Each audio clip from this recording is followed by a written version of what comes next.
Many years ago, a little girl named Menana begged the Great Spirit to let her live among the stars. "You can only travel through the heavens if you give up your human body," said the Great Spirit. Menana agreed to give up her human body, so the Great Spirit allowed her to wander the sky. But soon Menana grew bored of the stars. "I want to go home now," she told the Great Spirit. "Oh, but it is not that easy to become human again," said the Great Spirit. But Menana begged and pleaded until finally the Great Spirit said, "I'll let you be human again. But first you must return to Earth to live among the spirits of the flood who will adopt you as your daughter. Then over time, you will develop a human body." When Menana returned to Earth, she lived beneath the great waterfall as a water spirit, and over time her spirit body began to change. First it became the body of a fish, then it began turning into the body of a girl. Finally, when Menana was more human than fish, the Great Spirit said, "Now you can go live among people. As you live among them, you will lose the rest of your fish body. However, you will not be completely human until you fall in love." Soon thereafter, the ancient head warrior of the Ottawa nation stepped outside to look at the rising sun. To his great surprise, he found a little creature standing before him. She was half fish and half girl. Her hands and arms were covered with glittering scales, and in place of legs, she had a fish tail. "Who are you?" said the old man. "I am Menana of the Waterfall," she said. Without further questions, the warrior took Menana into his household and began treating her as if she were his own daughter. Though she was strange to look upon, he assumed she was a gift from the Great Spirit. In fact, the Ottawans thought Menana was a wonderful gift. They loved her laughter, for it was as lovely as the song of a sparrow. They loved to hear her stories, for they were as fantastic as moonlit dreams. They also admired the exquisite work she did with her hands, especially the robe she plaited with mulberry bark and the feathers of war eagles. As she lived and worked among the Ottawans, the scales fell from Menana's arms and hands, and her fish tail turned into a pair of human legs. Menana's spirit, however, remained as untamed as any creature of the sea. She passionately loved swimming in the rushing rivers and dancing in the torrents of the spring rains.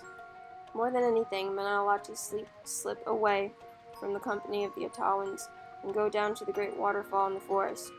There she bathed and sang and talked to the invisible spirits who had once been her family. One day when Menana returned home from the waterfall, she found a group of Adirondack warriors smoking a peace pipe with her adopted father. Menana's eyes rested upon a handsome young chief named Piskaret. He was the bravest warrior of the tribe. His arm was the arm of a strong man, his arrow was the aim of a stalwart man, and his heart was the heart of a good man. Menana stared straight at Piskaret without the slightest trace of fear in her eyes or the slightest blush into her cheeks. Then she walked straight up to him and said, "Tell me, how can I win your love?"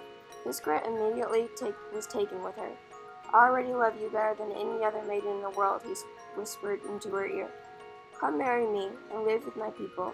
Piskaret went on to paint the charms of his native land.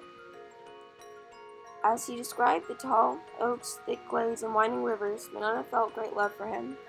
She knew she was now a complete human being, alive to all the joys, fears, and sorrows of human life. "I will marry you," she said to Piskaret. But the proud Adirondacks refused to sanction the marriage of the young people. "We have heard strange stories about her," their leader told Piskaret. "We know her people are not truly human. They are spirits of the flood. Yes, they have drowned our warriors in the past," said another warrior. "And they have rushed into our villages and brought harm to our crops," said another.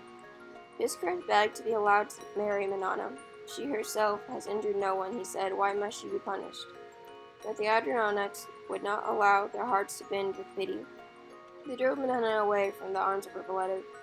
When Piskaret tried to run after her, they tied him up and bore him away to the Ottawa village. When the water spirits heard about what had happened, they vowed vengeance against the proud Adirondacks who had brought their daughter Menana such sorrow. Thereafter, a black cloud covered the land of the Adirondacks, and they began having many wars with the other tribes.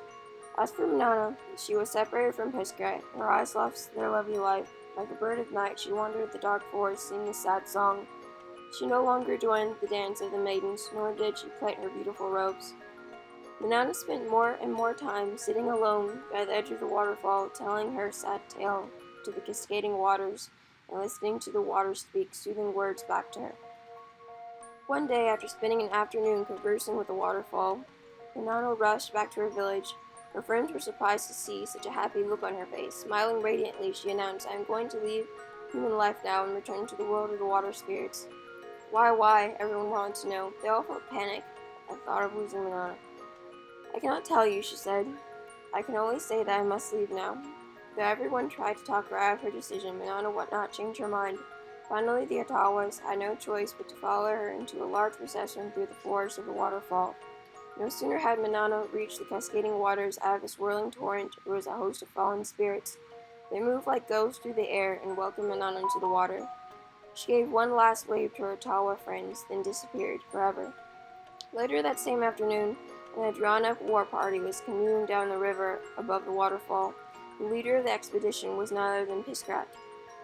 When the war party was within bowshot of the waterfall, the surface of the water was covered with the apparition of grisly heads. The water spirits had assumed the disguise of warriors. They grinned hatefully at the Adirondacks and waved their spears. In the middle of the water spirits was Menana. When she saw Piskrat, her eyes shone with love. The warrior ghost began slaying the Adirondacks, and Menana caught Piskrat in her arms. She shielded him from the sharp spears and pulled him out of the canoe and sank with him beneath the surface. The water spirits turned and slain Adirondack warriors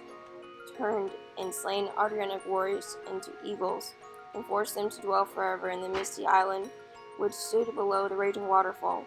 An eagle's sense of hearing is so refined that the roar of the torrents nearly drove all of them mad. As for Piskrat and Menana, they could not marry on earth, but she turned him into a water spirit and married him beneath the wild cascading waters. This is an Ottawan legend and a mermaid legend, I believe. One of my favorites that I used to read when I was a little girl from the book Mermaid Tales from Around the World. I hope you enjoyed it.